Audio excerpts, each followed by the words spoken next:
Täglich neue Horrormeldungen aus Griechenland. Dazu abstürzende Börsen und hilflose Politiker. Die österreichischen Banken melden in den letzten Tagen hunderte Millionen Euro Verlust und stellen sich jetzt auf das Schlimmste ein. Wie lange aber halten unsere Banken das noch aus und wie sicher ist unser Erspartes? Die Angst ums Sparbuch droht unseren Banken jetzt der große Crash? Dazu im Studio. Herbert Pichler, der Bankenvertreter, meint, Sparbücher sind eine sichere Anlageform, jedoch sind die Staatsschuldenprobleme das eigentliche Thema. Der Ex-Finanzminister und Unternehmer Hannes Androsch, er will Glaubwürdigkeit und Vertrauen herstellen. Der Finanzexperte Peter Wageneder versichert, was wir 2008 versäumt haben, kommt uns jetzt teuer zu stehen. Kai-Jan Kreiner, Finanzsprecher der SPÖ, sagt, staatliches Geld für Banken nur bei staatlicher Beteiligung. Und der Wirtschaftspädagoge Michael Hörl vermutet, Europas Schuldenberg wurde im System Kreisky aufgetürmt. Und im Analysestudio bei Martin Thür ist heute Abend Birgit Braunrath vom Kurier. Live aus den ATV-Studios. Am Punkt. Die ATV-Diskussionssendung mit Meinrad Knapp. Und ich wünsche Ihnen einen angenehmen Abend. Freue mich, dass ich Sie wieder begrüßen darf. Am Punkt ist eine interaktive Sendung. Das heißt, Sie bestimmen, welche Fragen heute Abend hier gestellt werden. Und ich werde mich sehr bemühen, damit auch alle Ihre Fragen beantwortet werden. Ich bin schon sehr neugierig auf Ihre Fragen und auch auf Ihre Kommentare. Schließlich geht es ja heute um unser Geld. Das ist das Thema unserer Sendung heute. Sie sind dabei. Alle Infos gibt es auf ATV.at und via Facebook und via Twitter sind Sie auch live dabei in unserer Sendung. Ich darf die Gäste heute Abend im Studio begrüßen und ich darf gleich mit Ihnen beginnen, Herr Pichler. Sie sind heute der Vertreter der Banken. Wenn wir uns an Montag zurückerinnern, das wird Ihnen gar nicht so angenehm sein. Da kam die Verlustmeldung von der Erste Bank, 800 Millionen. Auch die Raiffeisen hat schon 100 Millionen abgeschrieben. Wird das mehr werden bei den österreichischen Banken? Müssen wir uns da auf einen Bankencrash einstellen? Also ich glaube, nachdem wir alle diese Meldungen gehört haben, verstehe ich, dass unsere Zuseher Fragen haben. Und ich möchte mich bemühen, in einer sachlichen Weise auf diese Fragen einzugehen. Ich glaube, weil es wirklich darum geht, Verunsicherungen hier eben so weit wie möglich zu vermeiden. Zuerst einmal, und ich glaube, das ist vor allem wichtig für unsere Zuseher, muss man sagen, gerade das Sparbuch ist die sicherste Anlageform, die wir hier in Österreich haben. Und das sollte man auch noch einmal laut und deutlich sagen.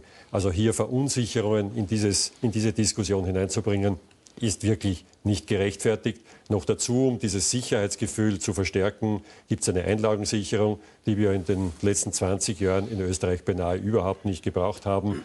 Also ich glaube, hier kann man wirklich beruhigen. Herr Pichler, wenn ich trotzdem zur Frage zurückkommen kann, das waren jetzt zwei österreichische Banken, von denen wir gehört haben. Wie schaut es denn mit den anderen Banken aus? Es ist das Thema eigentlich der sogenannte Stresstest. Und Stresstests heißen, dass also hier ein Szenario angenommen wird, das also unter besonders schwierigen Umständen prüfen soll, ob Banken auch in solchen schwierigen Situationen stabil sind und hier eine entsprechende Risikotragungsfähigkeit haben. Das ist aber nichts Besonderes. Das macht die österreichische Aufsicht laufend und das ist immerhin die Nationalbank, die den Banken in Österreich eine gute Bonität bescheinigt hat, erst vor wenigen Tagen. Herr Wagener, wenn ich gleich zu Ihnen weitergeben darf als Finanzexperte. Wir haben gerade vom Stresstest gehört. Die Dexia, glaube ich, ist der Name der Bank, einer belgischen Bank, die den Stresstest hervorragend bestanden hat und noch einmal gerettet werden musste. Wird da mit den falschen Mitteln getestet? Ja, es schaut so aus, dass da eben das System, wie gearbeitet wird, immer versucht, Zeit zu gewinnen. Also ich erinnere zurück an Lehman, kurz bevor Lehman dann sozusagen wirklich nicht mehr zu retten war oder eben nicht gerettet wurde, hatte Lehman ein AAA, dann war kurzfristig Downgrade auf Single A und dann war es soweit, dass man ein Single A-Papier besessen hat. Auch die österreichischen Banken und Versicherungen haben es reingenommen und man hat sich auf diese Ratings auch wirklich verlassen und plötzlich war da nicht mehr ein Downgrade, sondern es war ein Default. Also das heißt, das war auch nichts mehr wert. Dass man, genau. Ja. Ganz kurz, wie ist Ihre Einschätzung zu den österreichischen Banken? War erste, die wir jetzt gesehen haben, Reika, die auch was abschreiben muss, war das erst der Anfang? Kommt da noch mehr in Österreich? Also ich glaube, dass strategisch das von der ersten Bank ein sehr kluger Schritt war, da mal sozusagen Tabula Rasa zu machen und die Bilanzen auch sauber zu kriegen.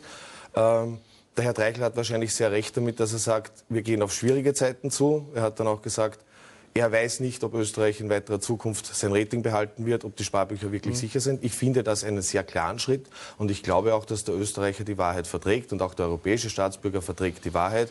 Es wird nur langsam Zeit, dass wir mit dieser Wahrheit auf den Tisch kommen. Über den Herrn Treichel reden wir gleich noch. Ich habe gesagt, es ist eine interaktive Sendung. Es gibt schon den ersten Tweet, und zwar vom Rudi Fussi, geht aber nicht um Abfangjäger. Bis jetzt kann keiner schlüssig argumentieren, was an einer Bankenpleite denn so schlimm wäre. Kreditnehmer haben nach einer Bankenkrise noch immer den Kredit, Sparer noch immer ihre Guthaben, die Aktionäre und die Kapitalgeber verlieren eben ihr Geld.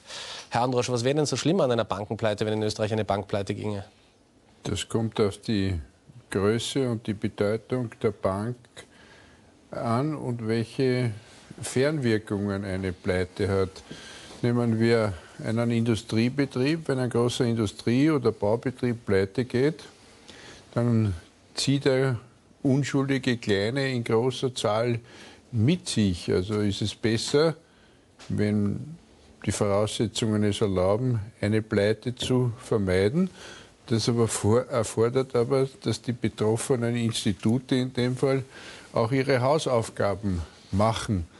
Höre ich da, dass Sie es ein bisschen zu wenig gemacht haben in letzter Zeit? Genau, das haben Sie daraus gehört. Im Herbst 2008 war Notfallmedizin angesagt. Das ist nicht von den österreichischen Banken ausgelöst worden, aber hat sie auch betroffen. Aber die seither eingetretenen kurativen medizinischen Schritte, nämlich das System zu verbessern und strukturverbessernd eine Flurbereinigung zu machen, ist bislang nicht geschehen. Wir haben zu viele Banken mit zu vielen Filialen und zu viel Risiken im Osten, vor allem was die Größe anlangt. Wer ist da jetzt gefragt? Die Politik, Herr Greiner? Was hätte man 2008 besser machen können? In der Rücksicht ist man immer schlauer, das muss man vorher sagen. Ich glaube, das haben wir im Dezember 2008 gesagt. Das kann man im Protokoll der FIMPAG nachlesen. Also das, was wir im Oktober gemacht haben, das war absolut richtig, nämlich diese Nothilfe, diese Notfallmedizin zur Verfügung zu stellen, weil es hat auch dazu geführt, dass es zu einer Stabilisierung des Finanzmarkts gekommen ist und des Bankensystems. Und die Banken sind nun mal sowas wie der Blutkreislauf der Wirtschaft. Und insofern war das absolut richtig. Aber was sagen Sie zur Kritik von Herrn Androsch, der sagt, okay, das war jetzt ein wichtiges Schmerzmittel, aber an der Ursache der Krankheit wurde anscheinend nicht gearbeitet? Naja, ganz so ist es auch wieder nicht. Wir haben ja 2 Banken notverstaatlichen müssen. Also deswegen sind sie ja noch nicht saniert. Naja, aber eine Sanierung geht ja nicht innerhalb von 10 Minuten. Das war ja nur eine Intensivstation. Das geht ja nicht innerhalb von 10 Minuten. Ja, und 10 Minuten nicht. Ich meine, Sie sind ja, glaube ich, bei der Hypo ja durchaus auch in irgendeiner Form beratend immer wieder dabei. Na, Gott sei Dank nicht. Okay, dann nicht das mehr, hat sich das Finanzministerium noch nie dabei gewesen. Auch nie im Aufsichtsrat gewesen, wie Nachfolger von mir zum Beispiel. Das hat sich das Finanzministerium vorbehalten. Das finde ich gut so. Die Situation ist nur, dass natürlich, wenn Banken in Schieflage sind, dann ist der Staat immer noch da gewesen, um einzuspringen. Und das ist sicher auch notwendig, dass der Staat das macht. Gerade wenn das Banken sind, die wichtig sind die eine große Bedeutung haben in Österreich. Und das ist das, was passiert. Ja, nur die Alpmade ja als Bank war es nicht, aber im Verbund der Landeshypothekenanstalten, die mitzahlen hätten müssen, musste man diese schützen und das Land Kärnten mit seinen Haftungen, sonst wäre das sofort alles auf die Republik gefallen. Ich möchte noch zu einem Punkt kommen. Das wurde ja auch damals gesagt, dafür werde ich sorgen, Herr Pichler, das kann ich Ihnen versprechen. Das Thema war doch damals, und das haben auch viele Politiker gesagt, wir brauchen jetzt diese Sofortmaßnahme für die Banken und es wird ja auch ein gutes Geschäft sein. Die bekommen das Geld ja nicht geschenkt, sondern müssen dafür Zinsen zahlen, so 8% in etwa. War das bis jetzt ein Geschäft für die Republik? Also von mir werden Sie dieses Zitat nicht finden, weil eine Bank retten, das macht man nicht, weil man ein Geschäft macht, sondern das macht man, weil es notwendig ist. Und wenn am Ende des Tages das dem Steuerzahler nichts gekostet hat, dann ist es in Ordnung. Aber Geschäft werden Sie von mir kein Zitat finden, dass ich jemals gesagt habe, dass das ein Geschäft werden wird.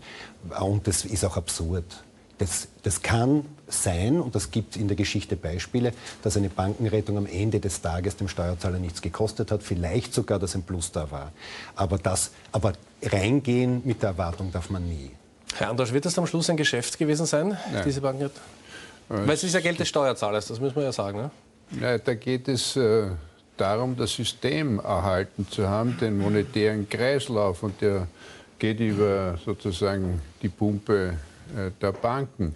Ohne ein funktionierendes Geldwesen kann auch die Realwirtschaft nicht funktionieren. Da kann es schon sein, dass einem das was wert sein muss. Und daher kann man jetzt in der gegebenen Situation betrachten, die verbleibenden endgültigen Kosten, die das ausmachen wird, so gering wie möglich zu halten. Aber dass es ein Geschäft wird, das war in Schweden nicht der Fall. Das wird bei uns auch nicht eintreffen, aber es wird tragbar sein. Es gibt einen Facebook-Kommentar vom Lambert Eutzinger, der schreibt, wenn Bankenmanager Boni bei Gewinnen kassieren, müssen sie dann ja auch, wie nennt man das eigentlich, Mali abgeben bei Verlusten, Herr Pichler. Sollte das so sein? Also ich glaube, ich möchte auf 2 Punkte hinweisen, die wirklich da entscheidend sind. Das erste ist, ich glaube, dass in einer Zeit, wo wir wissen, aufgrund der Meinungen der Konjunkturforscher, dass wir offensichtlich in schwierigere Zeiten gehen, dass es gut ist, wenn sich Banken vorbereiten. Ich glaube, das war ein wichtiger Schritt der ersten, und auch alle anderen Banken sind auf diesem Weg, weil es darum geht, Kapital anzusammeln und eben stärker zu werden für schwierige Zeiten. Nummer 1. Nummer 2, und es war vorhin die Rede von Ursachen. Und ich glaube, da muss man wirklich also an den Grund gehen. Das wirkliche Problem ist die Staatsschuldenkrise. Länder haben über ihre Verhältnisse gelebt, haben also exzessive Schulden zugelassen, und das ist das heutige Problem. Thema Griechenland. Bei Griechenland wird versucht, das zu einem Bankenproblem zu machen. In Wirklichkeit werden Ursachen mit Auswirkungen verwechselt, beziehungsweise bewusst oder unbewusst irgendwo so in den Nebel gestellt. Wir wissen, das ist nicht total falsch, Sie wissen, dass also hier jede Menge politische Fehler in Griechenland geschehen sind, über Jahre, um nicht zu sagen Jahrzehnte. Ich glaube, das liegt auf dem Tisch, da kann niemand mehr was sagen. Nummer 2, darf ich das nur sagen. Nummer 2, wenn man nicht zahlen kann. Über 30 Jahre hat es keine Reformen gegeben dort. Es sind politische Fehler jeder Menge gemacht worden. Sind die dann zum Euroraum gekommen? Ja, bitte, das ist genau das Nächste. Das ist genau das Nächste. Moment, dann darf ich nur ausreden. Im Jahr 2000, wie Griechenland zur Eurozone gekommen ist, waren eklatante politische Fehler auf europäischer Ebene vorhanden. Und in der weiteren Folge hat man offensichtlich nicht darauf geschaut, dass in einer Währungsunion, wo wir natürlich gemeinsam die Vorteile haben, aber auch offensichtlich Pflichten haben, und das ist nie geprüft worden. Ja, und das ist also heute die Ursache für allem. 50 Milliarden Staatsschuld von Griechenland muss ja irgendwer hergeborgt haben. Es muss einen Gläubiger geben. Und der Gläubiger ist auch mitverantwortlich für seinen Schuldner. Das steht schon im Alten Testament im Levitikus. Herr Pichler, ganz kurz, ich darf mich für die Steilvorlage für den Herrn Hörl bedanken, der aus Salzburg extra zu uns gekommen ist. Auch Ihnen einen schönen guten Abend. Danke. Sie haben einen Kommentar im Standard geschrieben, wir haben Sie eingeladen, da sagen Sie, die momentane Situation, das sind auf keinen Fall die Banken schuld, sondern es waren die Regierungen, die Wahlen mit dem Ausbau des Sozialsystems gewonnen haben, und das immer auf Pump. Das ist sozusagen die Grundlage, warum wir hier stehen. Wir haben 3 Jahre schon wieder verschwendet. Im Jahr 2008 war die Schuldenkrise. Wir haben auf die alten Sündenböcke seit dem Mittelalter eingehauen. Die Spekulanten und die Banken wären schuld gewesen. 3% der österreichischen Staatsschulden gehen auf die Bankenrettung zurück. Das sind die einzigen Schulden, für die in der Geschichte der Republik Zinsen bezahlt worden sind. Wir haben bis dato eine Viertelmilliarde daran verdient. Auf Kosten der notleidenden Banken, überspitzt formuliert. Also da war es doch ein Geschäft, ne, wenn das stimmt. Nein, das ist absurd. Im Gegensatz zu 97%, die im sogenannten System Kreisky auf Pump aufgenommen wurden, werden die Schulden der Banken eines Tages zurückgezahlt werden. Jeder Wahlsieg, der im System Kreisky mit Wahlzuckerl vor der Wahl angepriesen worden ist, wurde mit Schulden finanziert, und kein Groschen dieser Schulden wird jemals zurückbezahlt werden. Wir müssen den Österreichern... Hat die Ära Kreisky gemacht? Wissen Sie das? Wir haben bei 44% angefangen. Nein, wie viel? Sagen Sie es. 30 Milliarden und jetzt haben wir 250. So, aber im Vergleich zum geringeren Bruttosozialprodukt, Punkt 1, Punkt 2, das System Kreisky, 1600 Milliarden. Das System Kreisky heißt für mich, den Menschen vorher Geld zu bieten, wie zur Nationalratswahl 2008, Stichwort Teuerungspaket. Man hat gesagt, oh Gott, wir haben 3% Inflation, im 72er Jahr hatten wir 6,5%. Oh Gott, 3%, wir müssen den Leuten Geld in die Tasche stecken. Wir machen da stecken wir Geld in die Tasche. Im System Kreisky heißt es in der ersten Stufe immer, wir geben euch Geld, den kleinen Leuten. In der zweiten Stufe heißt es, oh Gott, wenn wir das tun, seid ihr verrückt, dann müssen wir neue Steuern erschaffen und müssen neue Schulden machen. Dann wird wie immer die sozialste Kreisky-Partei gewählt und nachher werden neue Steuern aufgenommen und neue Schulden gemacht. Für diesen Punkt. Es gibt dazu auch einen Facebook-Kommentar. Herr Losch, eine Sekunde noch. Und zwar die Erna Reim schreibt, Schuldenberg-Kreisky spricht mir aus der Seele. Sie können gleich antworten, nehmen wir die Erna Reim noch sehr gerne. Sie sagt, Schuldenberg-Kreisky, der spricht mir aus der Seele, für Österreich stimmt das, es wurde nur versprochen, verteilt und jetzt ist das Fass leer, verteilt wurde ab dieser Zeit und wir denken wieder einmal zurück. Sie waren damals Finanzminister, bis 81, Sie waren mit dabei. Bitte Ihre Sicht der Dinge.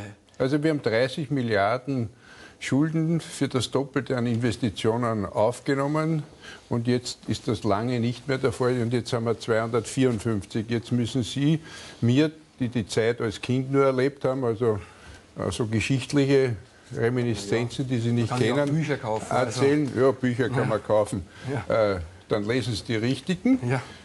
Gott sei Dank. Ein guter Vorschlag. Wieso sind dann 224 Milliarden dazugekommen? Können Sie mir das erklären? Ich kann ganz gerne sagen, das System Kreisky hat nicht mit Kreisky geendet, sondern das System Kreisky ist eine Einstellung. Man hat es unter Kreisky einen sogenannten Austro-Keynesianismus genannt, um ihm ein bisschen einen wissenschaftlichen Anstrich zu verleihen. Der Keynes hätte sich im Grabe umgedreht. Und wie nennt man das in anderen Ländern? In Griechenland, in Italien, in Deutschland, in den Niederlanden, in den USA? Wie ist das? Wie nennt man es dort? In Griechenland regiert seit 1981 mit zwei kleinen Ausnahmen die PASOK. Die PASOK hat nach jedem sozialistischen Wahlsieg 50.000 Menschen angestellt mit 3-Jahresverträgen und hat ihnen gesagt, im Falle des sozialistischen Wahlsieges machen wir dich zu fix angestellten Beamten. Wissen Sie, wer in Amerika die meisten Schulden gemacht hat? Der Reagan und der Bush Junior. Richtig, das war ein monetaristisches System. Aber kein Schüler.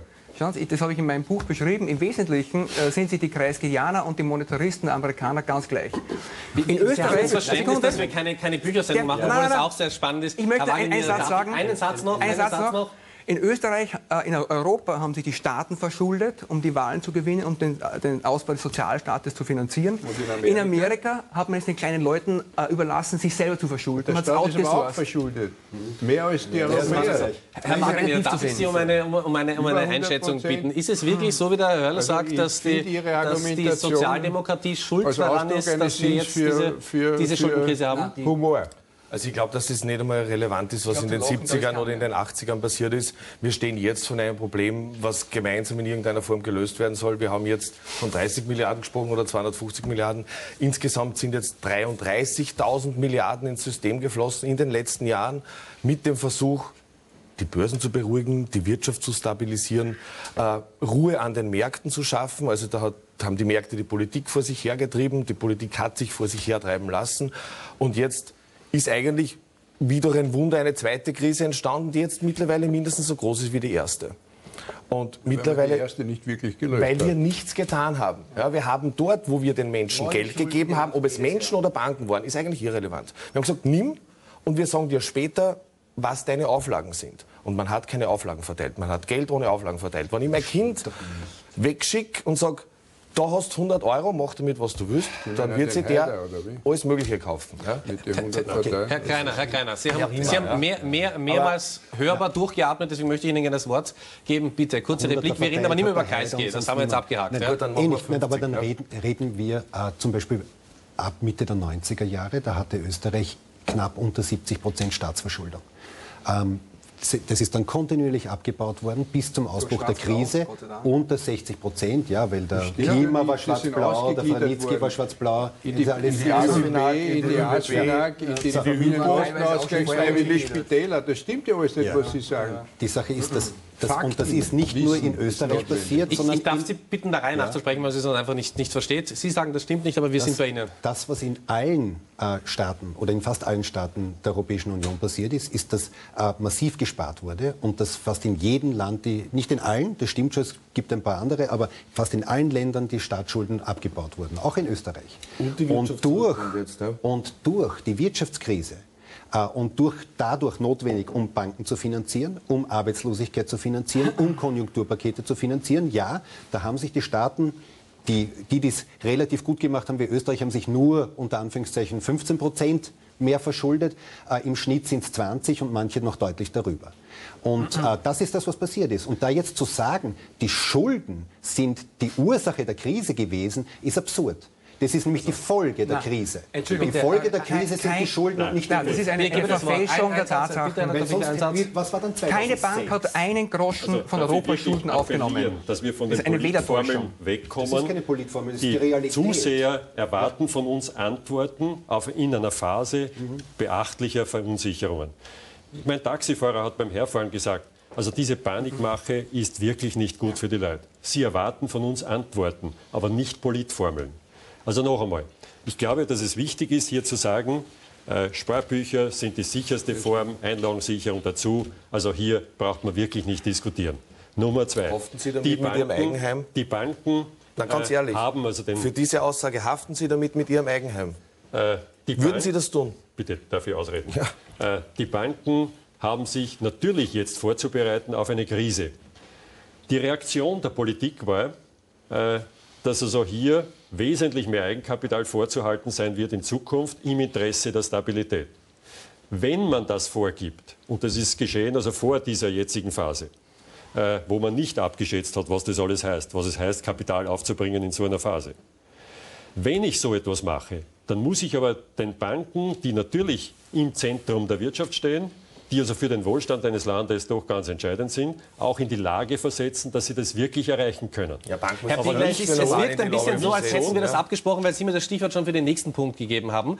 Ich darf Sie nur ganz kurz bitten, die Frage vom Herrn Wagener mit Ja oder Nein zu beantworten, wenn Sie die Frage noch mal ganz kurz stellen. Ich würde einfach Interesse halber wissen, gern, ob Sie für diese Aussage, dass die Sparbücher die sicherste Anlageform, die es momentan in Österreich oder in Europa gibt, mit Ihrem privaten Eigenheim haften würden und eine Hypothek auf Ihre Aussage einverleiben lassen. Ja, oder nein? Also würden Sie dann vielleicht ein Gegenbeispiel machen, Fremdwährungskredite oder was wollen Sie da? Nein, es geht nicht darum. Es geht ja darum, Sicherheit zu bieten, um nicht Panik zu machen. Das haben Sie selber gerade gesagt. Wir sind eine interaktive Sendung und Sie haben gesagt, wir wollen die Zuschauer nicht verunsichern. Da sind wir einer Meinung. Und es gibt ganz, ganz viele Fragen unserer Zuschauer. Zum Beispiel hat uns die Silvia geschrieben, ich habe jetzt gerade mal 15.000 € erspart. Am Sparbuch gibt es kaum Zinsen. Was soll ich denn mit dem Geld machen? Ich würde vorschlagen, das besprechen wir gleich in aller Ruhe. Dann gibt es den Michael, der sagt, alle sagen, wir sollen in Gold investieren. Ist das überhaupt noch sinnvoll, jetzt wo der Goldpreis so astronomisch ist? Und Butterfly ist via Facebook dabei, der sagt, ich habe gestern ein Gespräch mit meiner Bank gehabt und man merkt, wie krampfig die Mitarbeiter bemüht sind, den Pessimismus nicht zu groß werden zu lassen. Aber mit derartig wenig Überzeugungskraft, dass man besser gestern alles aufgelöst hätte. Ab Jänner löse ich dann alles auf. Es gibt eine Menge Fragen, die wir hier diskutieren. Die Antworten liefern wir Ihnen. Wir machen eine kleine Pause und sind gleich wieder zurück.